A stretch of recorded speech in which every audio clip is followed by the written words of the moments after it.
वडोदरा महानगर पालिका की बड़ी कचहरी पर आज रिव्यू बैठक का आयोजन हुआ। म्यूनिसिपल कमिश्नर अरुण महेश बाबू की अगुवाई में ये रिव्यू बैठक मिली। तब आपको बता दें कि इस रिव्यू बैठक के तहत डिप्टी और असिस्टेंट म्यूनिसिपल कमिश्नर समेत के अधिकारी मौजूद रहे।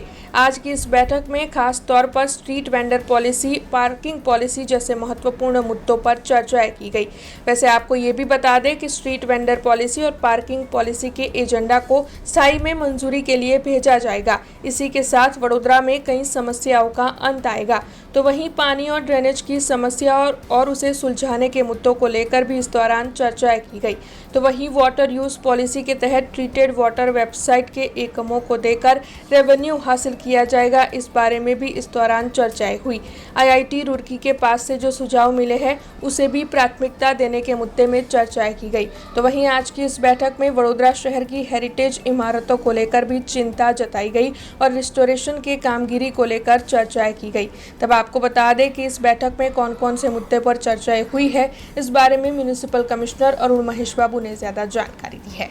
મીડિયાના મિત્રોને આભાર કે આજે જે રિવ્યુ મીટિંગ પછીનું જે બ્રીફિંગ છે એમાં આપ લોકો પધાર્યા છે એ બદલ હું આભાર માનું છું। આજે જે સ્ટ્રીટ વેન્ડિંગ પોલિસી અને પાર્કિંગ પોલિસીની જે ઘણા દિવસથી પેન્ડિંગ હતી એ ઓલમોસ્ટ અત્યારે ચર્ચા કર્યા પછી ફાઇનલ કરીને અત્યારે અમે કમિટીમાં સ્ટેન્ડિંગ કમિટીમાં મોકલવાની જે પ્રક્રિયા હાથ ધરી છે। એટલે આવનારા દિવસોમાં સ્ટ્રીટ વેન્ડર્સ માટે જે સુવિધાઓ અને કેવી રીતે એમને આપણે પ્લોટ્સ ફાળવણી કરીને સારું સુવિધા આપી શકે એ બાબતનું તૈયારીઓ કરવાના છે। આવનારા દિવસોમાં આના આધારમાં એક ટાઉન વેન્ડિંગ કમિટી પણ છે એનું પણ ગઠન કરવાનું પ્રક્રિયા હાથ ધરવામાં આવી છે। એ આવનારા દિવસોમાં કરીશું। સાથે સાથ જે રાજ્ય સરકારનું કી પરફોર્મન્સ ઇન્ડિકેટર્સ છે અલગ અલગ મ્યુનિસિપલ કોર્પોરેશન્સનું, એ કી પરફોર્મન્સ ઇન્ડિકેટર્સના આધારે કયા અલગ અલગ પરફોર્મન્સ પેરામીટર્સ છે એમાં પણ ઘણું ફોકસ કરવા માટે આજે સૂચના આપી છે। જેથી કરીને અર્બન ડેવલપમેન્ટ યર 2025 તરીકે જે ઉજવણી ચાલી રહ્યા છે એમાં મેક્સિમમ સિટીઝન એન્ગેજમેન્ટ એટલે વડોદરાના પબ્લિક સાથે વડોદરા મ્યુનિસિપલ કોર્પોરેશન કેવી રીતે એન્ગેજ કરી શકે એ બાબતનું તમામ એન્ગેજમેન્ટનું ડિસ્કશન કર્યું છે। એટલે આવનારા દિવસોમાં મેક્સિમમ અમે એમના સાથે અલગ અલગ કાર્યક્રમો, અલગ અલગ કોમ્પિટિશન્સ, અલગ અલગ હરીફાઈઓમાં જોડવા માટે, પબ્લિક સાથે જોડવા માટે નક્કી કરવામાં આવ્યું છે। ખાસ કરીને વોટર અને ડ્રેનેજ, પાણી અને ડ્રેનેજના પ્રોજેક્ટ્સનું કામગીરી ચોમાસા ઓલમોસ્ટ પતવા માંડ્યા છે। એટલે એની જે ડ્રેનેજની પ્રોજેક્ટ્સ અને વોટરની પ્રોજેક્ટ્સ જે અટકેલી હતી બધાને ફરી રેઝ્યુમ કરવા માટે કીધું છે, જેથી કરીને પબ્લિકનું વહેલા તકે સુખાકારી સુવિધાઓ મળી જાય એ બાબતની તૈયારીઓ છે। અને પાણી માટે પણ અમુક વિસ્તારમાં અમુક જગ્યામાં બૂમ પાડતા હોય છે, એમાં પણ સમસ્યાઓ ના આવે એના માટે પાણી પુરવઠા સિસ્ટમને પણ આજે ફરીથી અમે રિવ્યૂ કર્યું છે, જેથી કરીને લોકોની નોન કન્ટામિનેટેડ વોટર અથવા પ્રોપર ટ્રીટેડ વોટર મળી જાય એ બાબતની ચર્ચાઓ થઈ।